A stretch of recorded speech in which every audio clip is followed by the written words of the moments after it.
ডাকেশ্বরী মন্দিরে ট্রান্সজেন্ডার নারীর সঙ্গে বিবাহ সম্পন্ন হয়েছে একজন পুরুষের। এই যে সৃষ্টিকে পরিবর্তন করা, আল্লাহ তাআলা তাকে যেভাবে বানিয়েছে এটা মেনে না নেওয়া, এটা আযাব আসার কারণ। ফালিয়ারতাকিবু ইনদা যালিকা রিহান হামরা জালজালা খাসফান ওয়া মাসখান ওয়া কাযফা।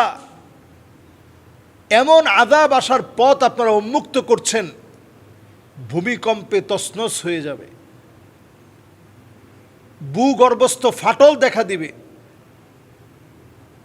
শুধু তাই না, নবী করিম সাল্লাল্লাহু আলাইহি ওয়াসাল্লাম হাদিসের ভিতরে নবীজি সাল্লাল্লাহু আলাইহি সাল্লাম আমাদেরকে জানিয়েছেন, ফালিয়ারতাকিবু ইনদা যালিকা রিহান হামরা, চতুর্দিক থেকে আগুন এসে গ্রাস করে ফেলবে, ভয়ঙ্কর আগুন এসে গ্রাস করে ফেলবে, অদৃশ্য আগুন আসবে। আমি বলছি, আল্লাহর এই আযাবগুলোকে ভয় করেন। পৃথিবীর কোনো শক্তি আল্লাহর এই আযাবগুলোকে এক সেকেন্ডের জন্য মোকাবেলা দূরে থাক, আল্লাহর এই আযাবের সামনে দাঁড়াতে পারে না। এই আযাবগুলো আসছে। আল্লাহ তাআলা গোটা একটা কওমকে আল্লাহ তাআলা ধ্বংস করে দিয়েছেন। ডেড সি আপনারা দেখবেন, ওই জায়গায় আমি নিজে গিয়েছি, যদি আপনাদেরকে ভিডিওগুলো দেখাতে পারতাম। কি বিরাট এরিয়া, আল্লাহ তাআলা পুরাটা আল্লাহ তাআলা সাক্ষী বানায় রেখেছেন। শুধুমাত্র কেবলমাত্র আল্লাহদ্রোহী যারা, সমকামিতাকে যারা প্রমোট করেছে, আল্লাহ তাআলা তাদেরকে শেষ করে দিয়েছেন, ধ্বংস করে দিয়েছেন, আযাব দিয়েছেন, পাকড়াও করেছেন। আমরা খুবই অবাক হয়ে আমরা দেখতে পাচ্ছি যে বাংলাদেশে এই প্রথম তাদের ভাষায় এটা বাংলাদেশে একটা ইতিহাস সৃষ্টি করা হয়েছে। এটা যে কত ভয়াবহ আযাব ডেকে এনেছেন, এটা আপনারা কল্পনা করতে পারবেন না। সমাজের ভিতরে নানাভাবেই সমকামিতা, ট্রান্সজেন্ডার, এই LGBTQ এদের যে একটা প্রোপাগান্ডা চলছে, রন্ধ্রে রন্ধ্রে, ঘরে ঘরে আমাদের সন্তানদেরকে ধ্বংস করার একেবারে তারা দ্বার প্রান্তে পৌঁছায় গিয়েছে। এটার চূড়ান্ত রূপ হচ্ছে তারা বিবাহ বন্ধনে আবদ্ধ হয়ে গেছে। অনেকবার চেষ্টা করেছে, কিন্তু এলাকার অথবা পঞ্চায়েতের সব মুরব্বীরা মিলে এগুলোকে ব্যত্যয় ঘটিয়ে দিয়েছে, তাদের এই সমস্ত সম্পর্ক মেনে নেয় নাই। কিন্তু রাষ্ট্রীয়ভাবে এখন কেমন যেন এটাকে মেনে নেওয়া হচ্ছে। 2021 সনে এই নারী আন্তর্জাতিক নারী দিবসে বাংলাদেশের প্রথম প্রকাশ্যে ট্রান্সজেন্ডার সংবাদ উপস্থাপক হিসাবে বৈশাখী টেলিভিশনে সংবাদ পাঠ করেছিল। যদিও সে জন্মগতভাবে পুরুষ হিসাবে জন্মগ্রহণ করেছিল, কিন্তু পরে সে ট্রান্সজেন্ডার হয়েছে। এই যে সৃষ্টিকে পরিবর্তন করা, আল্লাহ তাআলা তাকে যেভাবে বানিয়েছে এটা মেনে না নেওয়া, এটা আযাব আসার কারণ। ফালিয়ারতাকিবু ইনদা যালিকা রিহান হামরা জালজালা খাসফান ওয়া মাসখান ওয়া কাযফা। এমন আযাব আসার পথ আপনারা উন্মুক্ত করছেন, ভূমিকম্পে তছনছ হয়ে যাবে, ভূগর্ভস্থ ফাটল দেখা দিবে। শুধু তাই না, নবী করিম সাল্লাল্লাহু আলাইহি ওয়াসাল্লাম হাদিসের ভিতরে নবীজি সাল্লাল্লাহু আলাইহি সাল্লাম আমাদেরকে জানিয়েছেন, ফালিয়ারতাকিবু ইনদা যালিকা রিহান হামরা, চতুর্দিক থেকে আগুন এসে গ্রাস করে ফেলবে, ভয়ঙ্কর আগুন এসে গ্রাস করে ফেলবে, অদৃশ্য আগুন আসবে। আমি বলছি, আল্লাহর এই আযাবগুলোকে ভয় করেন। পৃথিবীর কোনো শক্তি আল্লাহর এই আযাবগুলোকে এক সেকেন্ডের জন্য মোকাবেলা দূরে থাক, আল্লাহর এই আযাবের সামনে দাঁড়াতে পারে না। এই আযাবগুলো আসছে। আমরা কয়েকদিন পর পরে এখন দেখতে পাচ্ছি যে মেয়ে মেয়ে বিবাহের একটা গুঞ্জন ছড়িয়ে পড়ে। একসাথে মেয়ে হয়ে একজন ছেলে সাজে, আরেকজন মেয়ের মতো। তারা বলে যে পুরুষের প্রতি আমাদের কোনো আগ্রহ নেই। এই যে একটা অবস্থা এখন বেড়ে যাচ্ছে, এগুলো সব প্ল্যান মাফিক। বাংলাদেশে এই বীজ তারা বপন করতে চাচ্ছে। এই দূষিত বীজ বপন করতে পারলে ঈমান আপনার কাছ থেকে কেউ কেড়ে নিতে হবে না, অটোমেটিক্যালি ঈমান ধ্বংস হয়ে যাবে। এই কাজটাই তারা করতে যাচ্ছে। ঈমান বিধ্বংসী বীজ তারা বপন করে ফেলেছে অলরেডি। এই যে আমরা যারা ছেলে হয়েও মেয়েদের মতো কানের মধ্যে দুল পড়ি, ব্রুর মধ্যে আমরা রিং পরি, বুরু প্লাক করি, এরপরে ছোটের মধ্যে যারা লিপস্টিক দেয়, এরপরে দেখবেন আপনি আইলেনা, আইশ্যাডোর, আইল্যাশ এগুলো এখন পুরুষও দিতে চাচ্ছে। হেয়ার রিমুভ করে পুরুষ, এই যে চেহারার মধ্য থেকে হেয়ার রিমুভ করে যাতে করে তাকে মেয়ে মেয়ে মনে হয়। বাংলাদেশের সবচেয়ে সুদর্শন পুরুষ, আপনি তাকিয়ে দেখবেন তার শরীরের ভিতরে গহনার কোনো অভাব নাই, উনি হচ্ছে সবচেয়ে সুদর্শন পুরুষ। এগুলো সবগুলো ট্রান্সজেন্ডারকে প্রমোট করা। আল্লাহ তাআলা গোটা একটা কাউমকে আল্লাহ তাআলা ধ্বংস করে দিয়েছেন। ডেড সি আপনারা দেখবেন, ওই জায়গায় আমি নিজে গিয়েছি, যদি আপনাদেরকে ভিডিওগুলো দেখাতে পারতাম। কি বিরাট এরিয়া আল্লাহ তাআলা পুরাটা আল্লাহ তাআলা সাক্ষী বানায় রেখেছেন। শুধুমাত্র কেবলমাত্র আল্লাহদ্রোহী যারা, সমকামিতাকে যারা প্রমোট করেছে, আল্লাহ তাআলা তাদেরকে শেষ করে দিয়েছেন, ধ্বংস করে দিয়েছেন, আযাব দিয়েছেন, পাকড়াও করেছেন।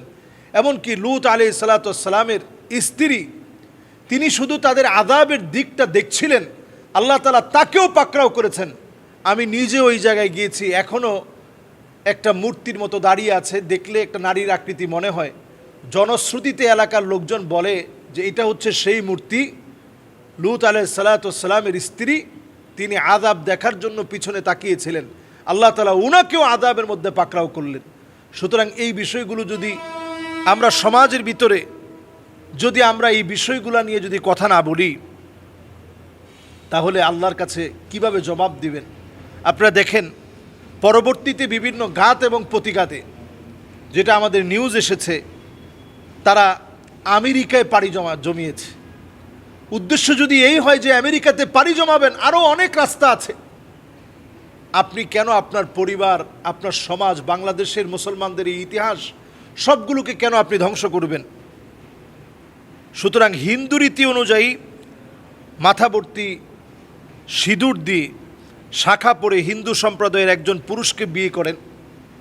ডাকেশ্বরী জাতীয় মন্দিরে হিন্দু রীতি অনুযায়ী তাদের বিবাহ সম্পূর্ণ হয়েছে। এই যে একটা অবস্থা এখন আমাদের সমাজে, এটা হিন্দু ভাইদের জন্য আমি বলবো বড় ধরনের একটা অভিশাপ নিয়ে আসছে। এই সমাজের ভিতরে এইরকম একটা কলঙ্কিত অধ্যায়কে তারা স্বীকৃতি দিয়েছে। প্রথম ট্রান্সজেন্ডার বিবাহ হিসাবে এটা আলোচিত বিবাহ। সুতরাং এটা নিয়ে কথা বলা আমাদের প্রত্যেকের দায়িত্ব। আপনারা দেখবেন যে এই জাতীয় ভিডিওগুলো করে এটা ফেসবুকে ছাড়া হলে ফেসবুক এটাকে কোনোভাবে এটাকে ছড়িয়ে দিতে চায় না। এটা কোনোভাবেই তারা কমিউনিটি গাইডলাইন দিয়ে কোনোভাবে এটাকে আটকে রাখে। তারা চায় যে ব্যবস্থাপনা এমন হোক, কোনো একটাভাবে এগুলো ছড়িয়ে যাক। আল্লাহ তাআলা এই ভয়াবহ আযাব, আগুনের আযাব, ভূমিকম্পের আযাব, ভূমিধসের আযাব, ছেলে মেয়ে হয়ে যাওয়ার আযাব, মেয়ে ছেলে হয়ে যাওয়ার আযাব, যে আযাব এখন দুনিয়ার মধ্যে চলছে। এখন অধিকাংশ মেয়ে দেখবেন পুরুষের মতো প্যান্ট শার্ট পরে চলে, এটা কেমন যেন মেয়ে ছেলে হয়ে যাওয়ার আলামত।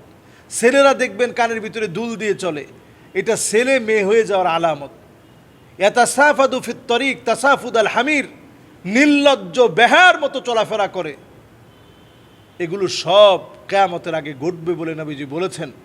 পুরোপুরি আমাদের চোখের সামনে এখন।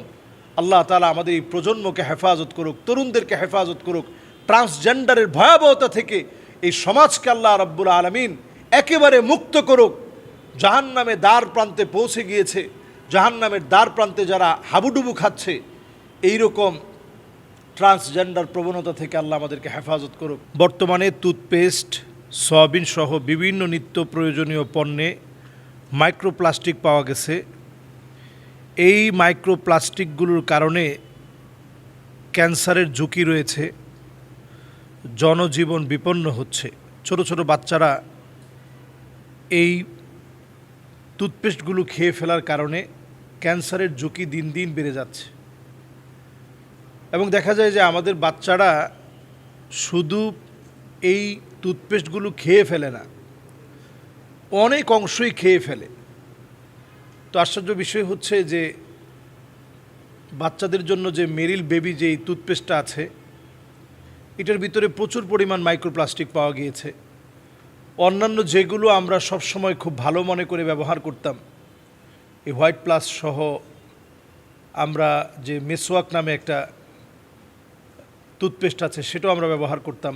ক্লোজ আপের অনেকগুলো ভেরিয়েন্ট আছে যেগুলো আমরা ব্যবহার করতাম। এই সবগুলোর ভিতরেই প্রায় মাইক্রোপ্লাস্টিক পাওয়া গিয়েছে, অল্প কয়েকটা ছাড়া। এবং একই প্রোডাক্টের বিভিন্ন ভেরিয়েন্টে অনেক সময় কোনোটাতে পাওয়া গিয়েছে, কতগুলোতে আবার পাওয়া যায়নি। 8টির ভিতরে মাইক্রো যে প্লাস্টিকগুলো রয়েছে, 8টা টুথপেস্ট প্রোডাক্টের মধ্যে মাইক্রো প্লাস্টিকটা পাওয়া যায় নাই, অন্যগুলোর মধ্যে পাওয়া গিয়েছে। তো এই যে একটা বিপজ্জনক অবস্থা, এখন এই বিপজ্জনক অবস্থায় আসলে আমাদের নবী করিম সাল্লাল্লাহু আলাইহি সাল্লামের সেই সুন্নার দিকেই ফিরে আসা আমাদের উচিত। 5 ওয়াক্ত নামাজের সময় আপনি অজুটার সময় যদি আপনি একটু মিসওয়াক করেন, 70 গুণ নামাজের সওয়াব বৃদ্ধি পাওয়ার জন্য এই আমলটাই যথেষ্ট। আপনি একটু মিসওয়াক করেন, তারপরে আপনি নামাজ পড়েন, তাহলে মিসওয়াক করে নামাজ পড়াটা 70 গুণ সওয়াব পাওয়ার যেমন আমল। নবীজি সাল্লাল্লাহু আলাইহি সাল্লাম এত পরিমাণ মিসওয়াকের কথা বলেছেন, আলাইকুম বিসওয়াক আলাইকুম বিসওয়াক, এত পরিমাণ নবীজির হাদিসের ভিতরে পাওয়া যায়। শুধু যদি এটা ফরজ হয়ে গেলে উম্মতের উপরে কষ্ট হবে, এটা যদি না হতো, নবীজি এটা ম্যান্ডেটরি করে দিতেন যে প্রত্যেক নামাজের আগে মাস্ট আপনাকে মিসওয়াক করা লাগবে। নামাজ যদি সহি হতে হয় মিসওয়াক করতেই হবে আপনার জন্য, কারণ ফেরেশতারা আপনার তেলাওয়াতের সময়, আপনার তাসবিহগুলো পড়ার সময় ফেরেশতারা আপনার সঙ্গে থাকে, তাদের জন্য কষ্ট না হয়, এই জন্য মিসওয়াক করা এটা অত্যাবশ্যক। এবং মিসওয়াকটা নবী করিম সাল্লাল্লাহু আলাইহি সাল্লামের কাছে এত বেশি প্রিয় ছিল, ইন্তেকালের আগ মুহূর্তে নবীজি সাল্লাল্লাহু আলাইহি সাল্লাম আম্মাজানের ভাই যখন মিসওয়াক নিয়ে আসছেন, নবীজি অপলক দৃষ্টিতে তাকিয়েছিলেন। আম্মাজান আয়েশা বলেন, চিবানোর শক্তি তখন নবীজির মুখের মধ্যে তখন চিবানোর শক্তিটা ছিল না, যে দাঁত দিয়ে চিবাবে সেই শক্তিটা নবীজির কাছে তখন নাই। নবীজি ফেলফেল করে তাকিয়ে আছে মিসওয়াকের দিকে।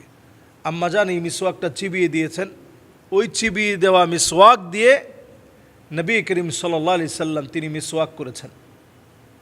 এই জন্য মিসওয়াক এটি মুসলমানদের সিলাহুল মুমিন, এটা মুমিনদের অস্ত্র। এটা যেন সবসময় আমরা আমাদের সঙ্গে রাখি, মিসওয়াককে যেন আমরা আমাদের বন্ধু বানাতে পারি। মিসওয়াকের মধ্য দিয়ে দেখবেন আপনার মাথা ব্যথা করতেছে, আপনি মিসওয়াক করেন, দেখবেন মাথা ব্যথাটা কমে যাবে। আপনি মিসওয়াক করেছেন, আপনি অনেক পেরেশানিতে আছেন, দেখবেন পেরেশানি আল্লাহ তাআলা লাঘব করে দিবে। তাবুকের প্রান্তে মুসলমানদের সংখ্যা যাই ছিল, প্রচণ্ড ক্ষুধার্ত, সেই ক্ষুধা নিবারণের জন্য মুসলমানরা বারবার ধরে মিসওয়াক করতেছিল। ঢাল ভেঙে ভেঙে বারবার যখন মুসলমানেরা মিসওয়াক করছিল, এই একটি বিষয় মুসলমানদের বিজয়কে অর্জনে সহায়তা করেছে। তারা দেখেই ভীত সন্ত্রস্ত হয়েছে যে মুসলমানেরা এইভাবে বারবার দাঁত ধার দিচ্ছে, তারা যে কোনো মুহূর্তে আমাদের উপর আক্রমণ করতে পারে। আসলে মুসলমানদের দাঁত ধার দেওয়ার অর্থ হচ্ছে যাতে করে আপনি এই মিসওয়াকের মধ্য দিয়ে আপনি অভ্যস্ত হতে পারেন। মিসওয়াক আমাদেরকে ইবাদতে অভ্যস্ত করে। মিসওয়াকটা আমরা ব্যবহারের ক্ষেত্রে ব্যবহার করে এভাবে ফেলে রাখবো না, মিসওয়াকটা আমরা দাঁড় করিয়ে সোজা অবস্থায় রাখবো, যাতে মিসওয়াকটা সোজা থাকে। এবং মিসওয়াক ধরার একটা নিয়ম আছে, এখানে মিসওয়াকটা থাকবে, এই আঙ্গুল দিয়ে যখন আপনি এইভাবে মিসওয়াকগুলো করবেন, মিসওয়াকটা করবেন, আপনি দেখবেন খুব রিফ্রেশ লাগবে। এতে করে ক্যান্সারের ঝুঁকি সহ এখন যে মাইক্রোপ্লাস্টিকের যে ভয়াবহ একটা আতঙ্ক আমাদের মধ্যে বিরাজ করছে, আবার আমরা যদি সুন্নাহর দিকে ফিরে আসি, তাহলে এই আতঙ্ক থেকে আমরা যেমন বাঁচব, আমরা নানা রকমের অসুস্থতা, নানা রকমের দুশ্চিন্তা, ক্যান্সারের মতো ঝুঁকি, এগুলো থেকে আল্লাহ তাআলা আমাদেরকে হেফাজত করবে।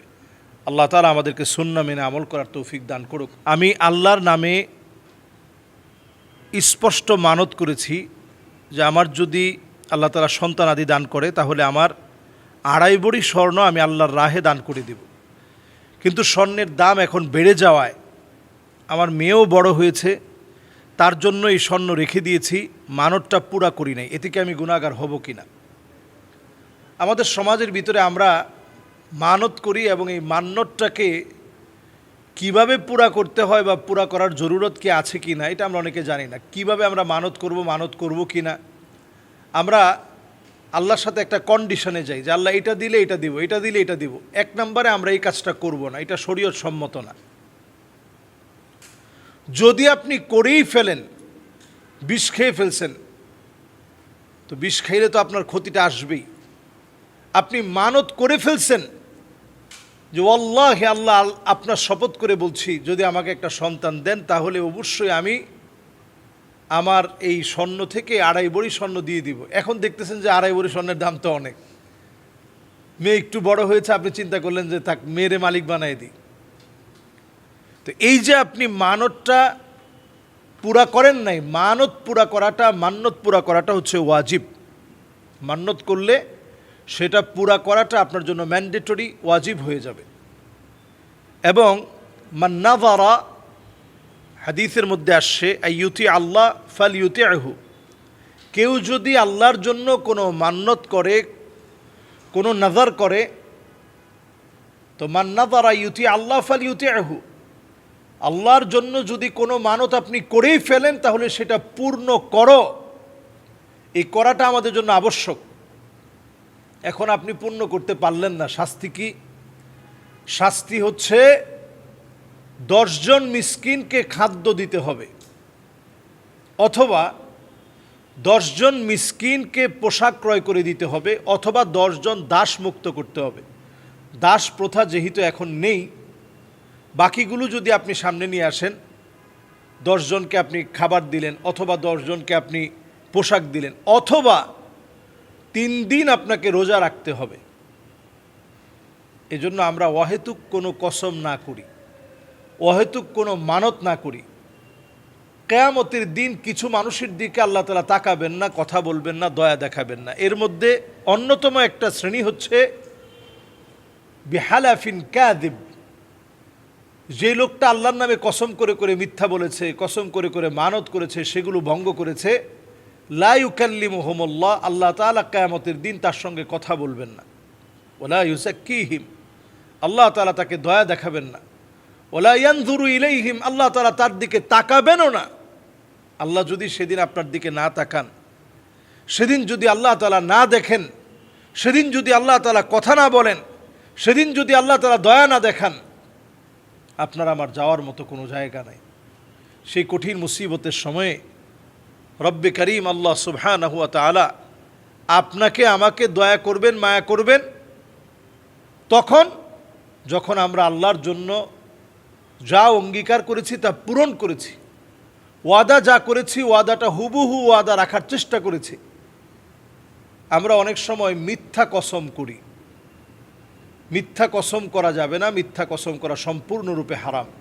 কোরআন ছুঁয়ে কসম করি, মানুষের মাথায় ছুঁয়ে কসম করি, চোখ ছুঁয়ে কসম করি, এই কাজগুলো করা যাবে না। ফামান কানা ইউহলিফ ফালইউহলিফ বিল্লাহ, যদি কসম করতেই হয় আল্লাহর নামে, শুধুমাত্র আল্লাহর জন্য কসম করতে হবে।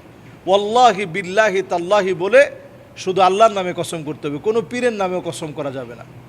সুতরাং বোন, যে কাজটা করছেন, আপনি যেটা মানত করেছেন সেটা আপনি পূরণ করুন, এটা আপনার জন্য ওয়াজিব। আশা করছি আল্লাহ তাআলা আমাদেরকে বোঝার তৌফিক দিবেন। নামাজের ভিতরে প্রায় একটা সূরাই আমি বেশি পড়ি, সূরা ফাতিহার সাথে বারবার এই সূরাটা মিলিয়ে পড়ি। এরকম একটা সূরা দিয়ে যদি আমি প্রত্যেক রাকাতে মিলিয়ে মিলিয়ে নামাজ পড়ি, নামাজ হবে কিনা? অত্যন্ত গুরুত্বপূর্ণ প্রশ্ন বলে মনে করছি। এটা আমাদের মুসলিম সমাজে অনেকেই নামাজের যে সমস্ত বিষয় আবশ্যক এটা আমরা অনেকে জানি না।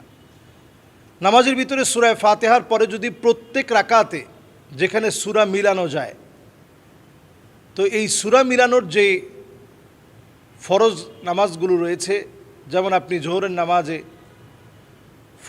আপনি প্রথম 2 রাকাতে সূরা ফাতিহার পরে যখন সূরা মিলাবেন, সেই সূরা মিলানোর সময়ে আপনি যদি সূরা ফাতিহার পরে সূরা ইখলাস পড়েন, আবার দ্বিতীয় রাকাতেও যদি সূরা ইখলাস পড়েন, আসরেও যদি এইভাবে আপনি সূরা ফাতিহার পরে সূরা ইখলাস পড়েন, প্রথম রাকাতেও সূরা ইখলাস, দ্বিতীয় রাকাতেও সূরা ইখলাস, মাগরিবেও যদি আপনি প্রথম রাকাতে সূরা ইখলাস, দ্বিতীয় রাকাতে সূরা ইখলাস, এশাও যদি আপনি সূরা ইখলাস দিয়েই পড়েন, সুন্নাও সূরা ইখলাসে এবং বেতেরও যদি সূরা ইখলাস পড়েন, নামাজ হবে কিনা? হ্যাঁ, নামাজ নিশ্চয়ই হবে। এবং এটা সাহাবাই কেরামের আমলের মধ্যেও এমন ছিল। একজন সাহাবী তিনি সূরা ইখলাস বারবার পড়তেন। নবীজি সাহাবীকে আদর করে বললেন যে মাসসাবাব লিলুজুমি হাযিহি সূরা, এই সূরাকেই তুমি তোমার জন্য আবশ্যক বানায় নিলা কেন? তো সাহাবী জানতেন, সাহাবী কোনো ফতোয়া দেন নাই, ডাইরেক্ট নবীজিকে বললেন ইন্নী উহিব্বুহা লিআন্নাহা সিফাতুর রহমান, যেহেতু এটা আল্লাহর বৈশিষ্ট্য দিয়ে ভরা সূরা, এই সূরাটাকে আমি ভালোবাসি। তো নবীজি বললেন যে ঠিক আছে, আরও তো সূরা আছে। আল্লাহ তাআলা তাৎক্ষণিক জিবরিলকে নামিয়ে দিয়ে, জিবরিলকে পাঠিয়ে দিয়ে, জিবরিলকে নাজিল করে দিয়ে আল্লাহ তাআলা জানিয়ে দিলেন তারই ভালোবাসা কাল কিয়ামতের দিন আল্লাহর জান্নাত পর্যন্ত তাকে পৌঁছায় দিবে। সুবহানাল্লাহ আলহামদুলিল্লাহ। তাহলে সূরা ইখলাসের দাম অনেক বেশি। আপনি একটা সূরাকেও যদি সহিভাবে তেলাওয়াত করেন আপনার নামাজ হবে। হ্যাঁ, এই একটা সূরার ভিতরে আমরা সীমাবদ্ধ থাকব না। ফাকরাউ মা তায়াসসারা মিনাল কোরআন, যেখান থেকে আপনার সহজ লাগে, ভালো লাগে, যেখান থেকে পড়তে আপনার স্বাদ লাগে, মজা লাগে, আপনি ওই জায়গাটা বারবার পড়েন, পড়ার চেষ্টা করেন, একটু একটু করে মুখস্থ করেন।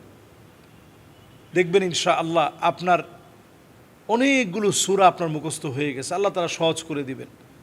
আল্লাহ তাআলা বারবার কোরআনুল কারীমের মধ্যে বলেছেন ওয়ালাকাদ ইয়াসসারনাল কোরআনা লিযিকর ফাহাল মিন মুদ্দাকির। এই কোরআনকে আল্লাহ তাআলা সহজ করেছেন। আছো কি কেউ এমন এই কোরআন পড়বে, জানবে, বুঝবে, বোঝার চেষ্টা করবে? এজন্য আমরা শুধু একটা সূরা নিয়ে থাকবো না। তবে যদি কেউ একটা সূরা দিয়েও নামাজ পড়ে, নামাজ নিশ্চিত হয়ে যাবে। লিআন্নাহা তা'দিলু সুলুসাল কোরআন। সূরা ইখলাসটাই কোরআনুল কারীমের 1/3, 10 পারার সমান সওয়াবের অন্তর্ভুক্ত করবে। আপনাকে 10 পারার সমান সওয়াব দিবে একটা সূরা পড়ার মধ্য দিয়ে। এই জন্য আমরা একটা সূরাও যদি সহিভাবে শিখি, অন্তত আমাদের নামাজটা সহি হবে। আল্লাহ আমাদেরকে অনেকগুলো সূরা সহিভাবে পড়ার, সহিভাবে নামাজে তেলাওয়াত করার তৌফিক দান করুক। আসসালামু আলাইকুম ওয়া রাহমাতুল্লাহি ওয়া বারাকাতুহু। আসসালামু আলাইকুম ওয়া রাহমাতুল্লাহি ওয়া বারাকাতুহু। মুহতারাম, কোনো একজন নাস্তিক ঘুরিয়ে পেঁচিয়ে বারবার আল্লাহ সম্পর্কে বিভিন্ন প্রশ্নে আমাকে উদ্ভট চিন্তার মধ্যে ফেলে দেয়। সে যখনই আল্লাহ সম্পর্কে প্রশ্ন করে আমি উত্তরে কি বলতে পারি? কোনো নাস্তিক যদি আপনাকে, অ্যাথিস্ট যারা আছে, অথবা কোনো কাফের, অথবা কোনো বেঈমান, অথবা কোনো একেবারে দিন বিমুখ কোনো ব্যক্তি যদি আল্লাহ সম্পর্কে কোনো বাজে কথা বলে, আপনি আপনার ইমানের মজবুতির জন্য সূরা ইখলাসটা তেলাওয়াত করেন এবং তাকে আপনি অতিরিক্ত উত্তর দিতে যাবেন না। অতিরিক্ত উত্তর দিতে গেলে এটা বাহরুন আমিক, এটা একটা বিরাট সমুদ্র। তার বিভিন্ন অহেতুক অমূলক প্রশ্নের কারণে আপনার ইমান প্রশ্নবিদ্ধ হয়ে যেতে পারে। এজন্য আপনি তাকে উত্তর দিবেন সূরা ইখলাস দিয়ে। সূরা ইখলাস হচ্ছে আল্লাহর পরিচয়ের সবচেয়ে বড় প্রমাণ। সেই যুগে ইহুদিরা এসে আল্লাহ রাব্বুল আলামিন সম্পর্কে নবীজির সামনে দাঁড়িয়ে প্রশ্ন করলেন, আহুয়া মিন যাহাবিন, আপনার আল্লাহ কি স্বর্ণের তৈরি? নাউযু বিল্লাহ। আবার প্রশ্ন করলেন, আম মিন খাশাবিন, নাকি কাঠের তৈরি?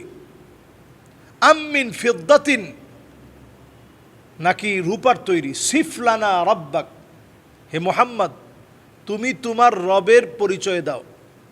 সে কি কাঠের তৈরি, না রূপার তৈরি, না স্বর্ণের তৈরি? নাউযু বিল্লাহ। আল্লাহ রাব্বুল আলামিন ওই মুহূর্তে তৎক্ষণাৎ নিজের পরিচয় শনাক্ত করে আল্লাহ তাআলা একটা সূরা নাজিল করলেন, কুল হুয়াল্লাহু আহাদ, বলুন তিনি আল্লাহ একক। আল্লাহুস সামাদ, তিনি আল্লাহ অমুখাপেক্ষী। আল্লাহুস সামাদ, তিনি আল্লাহ অমুখাপেক্ষী। লাম ইয়ালিদ ওয়া লাম ইউলাদ, আল্লাহ রাব্বুল আলামিন তিনি এমন, কাউকে তিনি জন্ম দেন না, কারো কাছ থেকে তিনি জন্মগ্রহণও করেন না। ওয়ালাম ইয়াকুল লাহু কুফুয়ান আহাদ, তার সমকক্ষ কেউ নেই।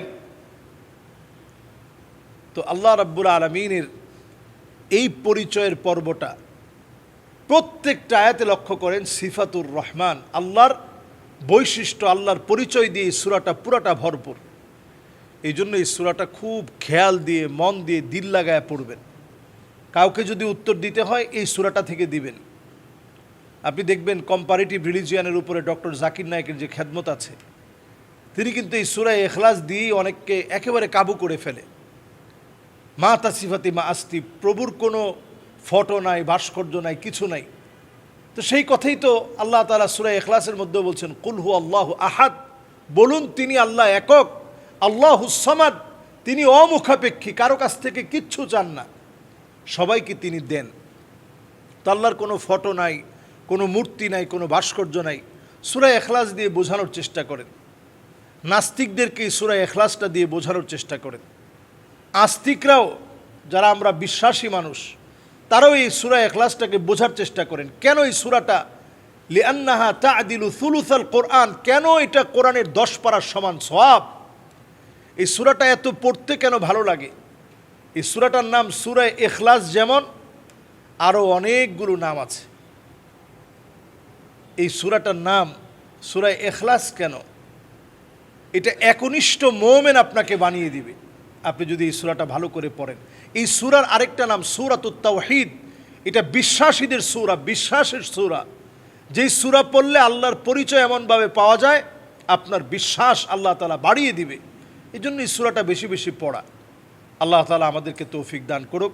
স্কুল কলেজে কমেছে শিক্ষার্থী, সংখ্যা বেড়েছে মাদ্রাসার ছাত্রদের, এবং কওমি মাদ্রাসাতেও বেশি সংখ্যক ছাত্ররা এখন হুমড়ি খেয়ে পড়ছে। এটি আমাদের জন্য সত্যি একটি আনন্দের বিষয়, বাংলাদেশের মানুষের জন্য আনন্দের বিষয়। বাংলাদেশের শিক্ষা ব্যবস্থায় এই বিগত 17টা বছরে অনেক জুলম হয়েছে। মাদ্রাসার বিরুদ্ধে নানা রকমের মিথ্যা অনেক প্রোপাগান্ডা ছড়িয়েছে। তারপরেও 5টা বছরের চিত্র তুলে ধরেছে পত্রিকাগুলো। সেই পত্রিকাগুলোর তুলে ধরা তথ্য অনুযায়ী 2022 সাল থেকে 2026 সাল পর্যন্ত 5 বছরের চিত্র এটি। সরকারি প্রাথমিক শিক্ষার্থী কমেছে 20,71,000 শিক্ষার্থী প্রাথমিক বিদ্যালয়গুলোতে কমে গিয়েছে। সেখানে কওমি মাদ্রাসায় বেড়েছে 1,64,000। মাদ্রাসায় ছাত্র দিন দিন বেড়েছে।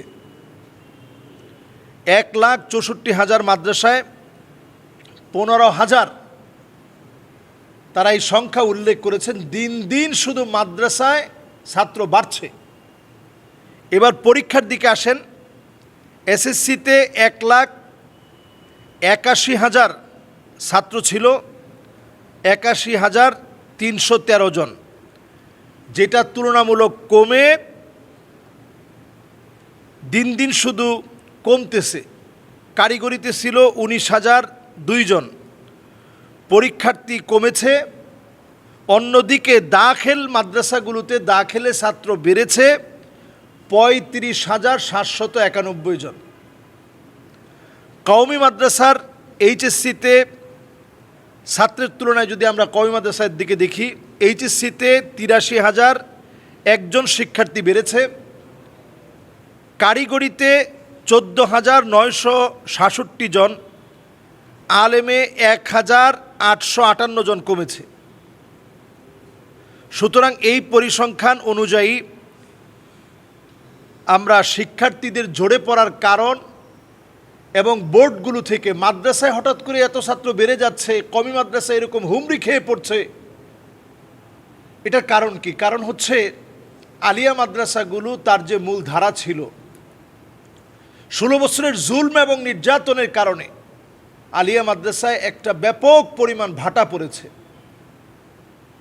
আর স্কুলগুলোতে এখন এত পরিমাণ ভাটা পড়েছে, মানুষ চায় যে অন্তত মা বাপকে যেন সম্মান করে, এতটুকুন শিক্ষা যেন প্রত্যেকটা সন্তান যেন অন্তত এতটুকুন শিক্ষা পায় যে মাকে একটু সম্মান করে, বাপকে একটু সম্মান করে। আপনারা দেখবেন যে নুরানিগুলোতে আপনারা যাবেন, এক সময় দেখবেন যে কিন্ডারগার্টেনের কী পরিমাণ রমরমা অবস্থা ছিল। নার্সারিগুলো একসময় ভরপুর ছিল বাচ্চা দিয়ে। এখন সব আপনি দেখবেন মক্তবগুলোতে গিয়ে দেখবেন, নুরানিগুলোতে গিয়ে দেখবেন ছাত্র দিয়ে ভরপুর। মানুষ চায় যে অন্তত সন্তানেরা আল্লাহকে চিনুক, মা বাপকে একটু সম্মান করুক। কারণ এত কিছুর ভিতরে, এত শিক্ষার ভিড়ে অন্তত আল্লাহকে চিনে মা বাপকে সম্মান করে এমন মানুষের সংখ্যা দিন দিন কমে যাচ্ছে। এই তো কয়েকদিন আগে একটা ভিডিও দেখলাম, মাকে মোটা একটা রুল দিয়ে পিটাচ্ছে, লাঠি দিয়ে মায়ের গায়ে আঘাত করছে। এও এক রকমের সন্তান। এজন্য এই বর্তমান সময়ে মানুষ চায় যে আমার সন্তানটা একটু যেন মা বাপকে সম্মান করতে শিখে। দিন দিন মাদ্রাসা শিক্ষার ব্যাপক মহব্বত, ভালোবাসা, সংখ্যাটা যখন বেড়ে যাচ্ছে, মাদ্রাসার সংখ্যা যখন বাড়ছে, তখন আমরা দেখতে পাচ্ছি বাংলাদেশের এক শ্রেণীর মানুষ একটা এজেন্ডা বাস্তবায়ন করছে। কোনো শিক্ষা প্রতিষ্ঠানে আমি বলবো না একেবারে অন্যায় অবিচার হয় না। যেই শিক্ষা প্রতিষ্ঠান সত্যিকারে অন্যায় করেছে, অবিচার করেছে, কোনো শিক্ষক তার চরিত্রকে নষ্ট করেছে, তাকে আপনি বিচারের আওতায় আনেন। প্রয়োজনে যে শিক্ষক এরকম সমকামিতার সাথে যুক্ত হয়েছে তাকে আপনি ফাঁসি দেন, মৃত্যুদণ্ড কার্যকর করেন, কিন্তু মাদ্রাসা শিক্ষার বিরুদ্ধে আপনি প্রোপাগান্ডা চালায়েন না। এটা আল্লাহ তাআলা সহ্য করবে না। আমরা সেদিন একজন শিক্ষকের আর্তনাদ শুনেছি। তাকে বলা হয়েছে তোমাকে জবে করে দেওয়া হবে, তুমি স্বীকার করো, যা বলতেছি হুবহু ওইভাবে বলো। তো এইভাবে করে নানা রকমের সিন্ডিকেট এখন দাঁড়িয়ে গিয়েছে। আমাদের আলেমদেরও উচিত আরও ভালোবাসা নিয়ে, আরও সতর্কতার সাথে, মহব্বত থেকে এই শিক্ষা ব্যবস্থার জন্য কাজ করা, এবং বেফাক সহ, তানজিম সহ প্রত্যেকটা বোর্ডের দায়িত্ব নতুন করে এখন এই মাদ্রাসায় যে সমস্ত ছাত্ররা ঝুঁকে পড়েছে এদেরকে নিয়ে ভাবার সময় এসেছে। এবং যারা শিক্ষক আছে তাদেরকে প্রয়োজনীয় ছুটি ছাটা দেওয়া, লম্বা সময় যেন মাদ্রাসার ভিতরে আটকে না থাকে, প্রত্যেকটা প্রতিষ্ঠান যেন সিসি ক্যামেরার আওতায় থাকে, বাহির থেকে কেউ এসে একটা প্রোপাগান্ডা ছড়ায় দিবে এরকম হিম্মত যেন না পায়। শক্তিশালী একটা কমিটি মাদ্রাসার ভিতরে আপনারা করে রাখবেন, যাতে করে কেউ এসেই ওই মাদ্রাসাকে যেন প্রশ্নবিদ্ধ করতে না পারে। এরকম শক্তিশালী একটা কমিটি আপনার থাকা চাই। এবং প্রত্যেক মাদ্রাসার মুহতামিমের কাছে ওই থানার যিনি ওসি আছেন তার নাম্বার থাকতে হবে, মাঝে মাঝে আপনি যোগাযোগ রাখবেন। এলাকার যারা মাতব্বর টাইপের লোকজন আছে ওনাদের সঙ্গে আপনার একটা সুসম্পর্ক থাকতে হবে, যাতে কেউ এসে একটা চাপায় দিলেই আপনি একেবারে মিসকিন অবস্থায় আপনি মেনে নিলেন। সবসময় আপনি মাফউল হবেন, আপনার উপরে সবাই চাপায় দিবে, এমনটা যেন কোনোভাবেই না হয়। এজন্য এই বিষয়গুলো আমাদের ভাবার সময় চলে আসছে। আমাদের মাদ্রাসার শিক্ষা ব্যবস্থা, আলিয়া মাদ্রাসা আবার তার আগের ঐতিহ্যে ফিরবে। আলিয়া মাদ্রাসায় আগের যে ঐতিহ্য ছিল, আগে মূল কিতাব পড়ানো হতো। আলিয়া মাদ্রাসা থেকে অনেক বড় বড় আলেম বের হয়েছে। খতিব উবাইদুল হক সাহেবের মতো আলেম বের হয়েছে, মুফতি আমিমুল এহসান সাহেবের মতো আলেম বের হয়েছে, জগৎ বিখ্যাত মুহাদ্দিসরা বের হয়েছে। কওমি মাদ্রাসা তো সবসময় এলেমে অনেক বেশি এগিয়ে ছিল। দেওবন্দের উলামায়ে কেরামের অবদানেই এই সাবকন্টিনেন্টের, শুধু না সাবকন্টিনেন্টের পাশাপাশি বিশ্বের বহু জায়গাতে এই শিক্ষা ব্যবস্থা প্রশংসিত হয়েছে। সুতরাং এখন যদি আপনি আলিয়া মাদ্রাসাগুলো ধ্বংস হয়ে যায় তাহলে বৃহৎ একটা শক্তি আপনি হারিয়ে ফেললেন। যদি দুইটা হাত দুইটা প্রতিষ্ঠানকে আপনি মনে করেন তাহলে সমান শক্তিশালী আপনার দুই হাতকেই বানাতে হবে যদি আপনি বাঁচতে চান। সুতরাং আলিয়াকে রক্ষা করা এটাও আমাদের যেমন নৈতিক দায়িত্ব, কওমি মাদ্রাসায় যেন নতুন করে কেউ তাদের হাত বাড়িয়ে দিয়ে কওমি মাদ্রাসাকে তারা তাদের আওতায় নিয়ে আলিয়া মাদ্রাসার মতো বানিয়ে ফেলতে চায়, এটা যেন আমরা বাস্তবায়ন হতে না দিই। মাদ্রাসাগুলোর ভিতরে আলেমের ছাত্রীদেরকে দিয়ে ফুটবল টিম আপনারা গঠন করবেন, এটা অন্তত দেশের তাওহিদি জনতারা যতদিন বেঁচে আছে আল্লাহর এই জমিনে তারা এটা হতে দিবে না ইনশাআল্লাহ। সুতরাং আমরা এই বিষয়গুলোতে সজাগ দৃষ্টি রাখি। এখন তারা প্রতিদিন দেখবেন মাদ্রাসার নামে 2-3 বছর 5 বছর আগের বিভিন্ন নিউজ এগুলোকেও এডিটিং করে তারা দেখবেন এগুলো প্রচার চালায় যাচ্ছে যে মাদ্রাসায় এই হচ্ছে, মাদ্রাসায় সে হচ্ছে, মাদ্রাসায় বেত্রাঘাত হচ্ছে। আমি বেত্রাঘাতের মোটেও পক্ষের কোনো লোক না। নবীজি সাল্লাল্লাহু আলাইহি সাল্লাম হযরত আনাস রাদিয়াল্লাহু তাআলা আনহুকে আদর করে নবীজি শিখিয়েছেন।